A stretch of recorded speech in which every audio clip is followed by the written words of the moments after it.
করছে না, মন চাইছে না, মা বাড়ি নেই, মেয়েটা সন্ধ্যেবেলা একা একা থাকে, তো ওরও ইচ্ছা হয় যে সন্ধ্যেবেলা মা কাছে থাকুক সারাদিন।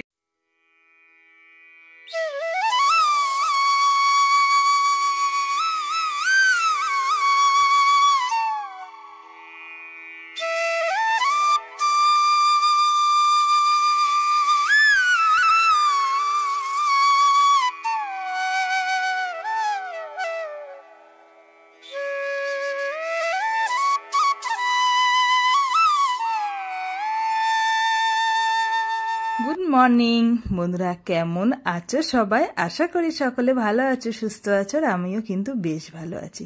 জানো তো, আজকে কিন্তু আমি এখন উঠিনি, অনেকক্ষণ হয়ে গেছে ঘুম থেকে উঠেছি।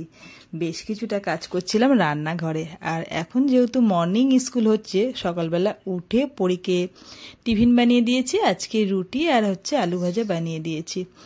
ওকে স্কুলে পাঠিয়ে দিয়ে তারপরে ওদিকে রান্নাঘরে কাজ করে, সংসারের কিছুটা কাজ করে তারপরে তোমাদের সঙ্গে আসলাম সব কিছু শেয়ার করতে। আর এটা হচ্ছে পাকা পটল। পাকা পটলটা আজকে রান্না করব, সেই কারণে ফ্রিজ থেকে বের করে রাখলাম, একটু ঠান্ডাটা কেটে গেলেই আবার রান্না করা শুরু করব। তো জানো তো বন্ধুরা, সকাল থেকে উঠে ভাবি তোমাদের সঙ্গে কখন আসবো তোমাদের সঙ্গে গল্প করতে।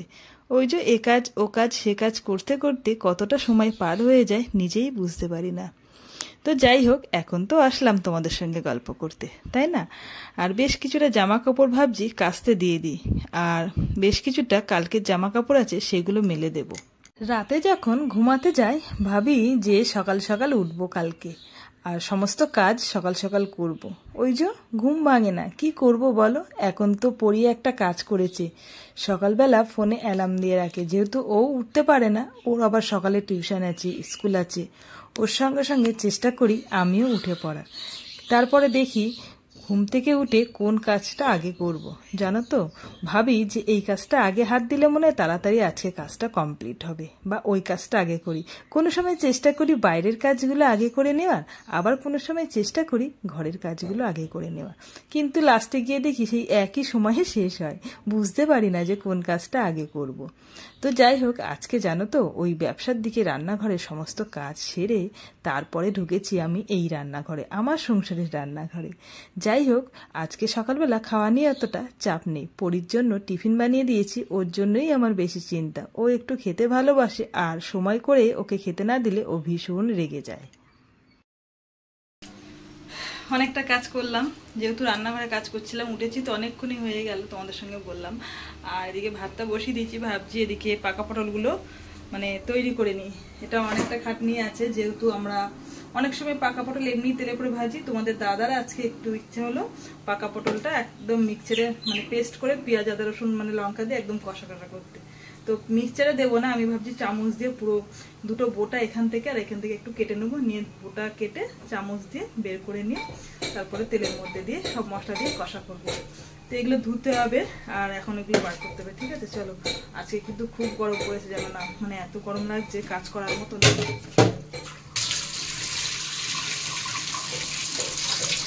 আর সকাল থেকে দুবার বৃষ্টি এসছে, দুবার জামা কাপড় মেলেছি, আবার দুবার তুলেছি, আবার এখন মেলে দিয়ে আসলাম। দেখা যাক বৃষ্টি কত কি হয়। আবার এদিকে আবার কাঁচা পটল নিয়ে এসছে কালকে, এই যে।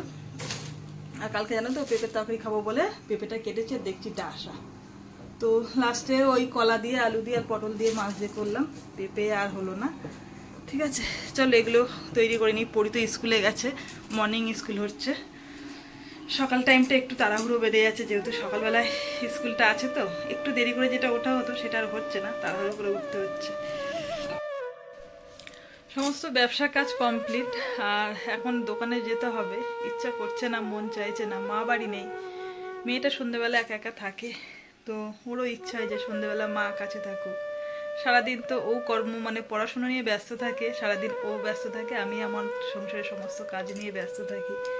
সন্ধ্যেবেলাটা হলে দুজনের মনের গল্প সবকিছু শেয়ার করা যেত, সেটা আর হয় না। ব্যবসার কাজের জন্য আমিও ব্যস্ত থাকি, সংসার নিয়ে ব্যস্ত থাকি, সারাদিন পর সন্ধ্যেবেলা বসে মা মেয়ে সুন্দরভাবে গল্প করতাম, সেটা আর হয়ে ওঠে না। দেখো, সমস্ত জামা কাপড় হচ্ছে, সেসবগুলো ভাঁজ করতে হবে। তো এটা পরির দায়িত্ব ম্যাক্সিমাম দিয়ে যায়, কেন আমি তো আর সময় পাই না। সারাদিন কাচাকুচি স্বপ্ন মেলা ঝেলা করি, আর সন্ধ্যের পর পড়াশোনার পর কিন্তু এই কাজটা করে। ইচ্ছা করে না, মাঝে মধ্যে মনে একটু বাড়িতে থাকি, জানো তো, ভালো লাগে না, সমস্ত কিছু ফেলে রেখে যেতে হয় চলে।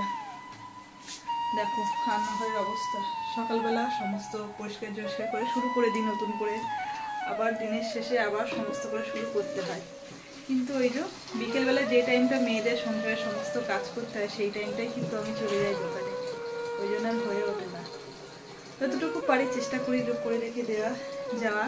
আর মা থাকলে মা করে, মা বাড়িতে নেই, দুদিন ঘুরতে গেছে, তো এইগুলো রাতে এসে আমার তখন রাত 11টা 11:30 বেজে যায়, তারপরে করতে হবে। আজকে রান্নাও করতে হবে, রান্না টান্না কিছু নেই আজকে, না সত্যি কথা বলতে সেরকম একটা মানে সাজিয়ে গুছিয়ে রান্না করিনি। পটলের ওই আর কি বলবো, ওটা কষাই বলি, পেঁয়াজ রসুন দিয়ে কষা করেছি, আর কালকে মাছের তরকারি ছিল সেটা খেয়েছি, ওই এতে তাতে করে আজকে কোনো রকম দুপুরটা কেটে গেল।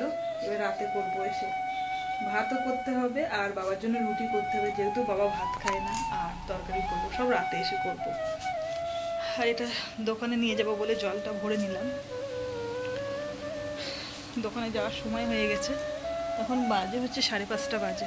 এই দেখো পড়ি আবার টিউশন থেকে গেছে, যেহেতু সকালবেলা এখন স্কুল হচ্ছে, আর সকালের পড়াগুলো সমস্ত বিকেলে করে দিয়েছে, একটু অসুবিধা হয়ে গেছে। তো চলো, অনেকটাই গল্প করলাম দোকানে যাওয়ার পথে, আর এবারে বেরাবো, বুঝলে। ইচ্ছা না থাকলেও উপায় নেই, পেটের জ্বালায় যেতে হয় বন্ধুরা। তোমরা যদি বলো যে যাও কারো, তোমাদের দাদা ভাই গেলে তো হয়ে যায়, আমাদের দোকানটা এমনই, ব্যবসাটা এমনই, মানে 3 জন অবশ্যই লাগে।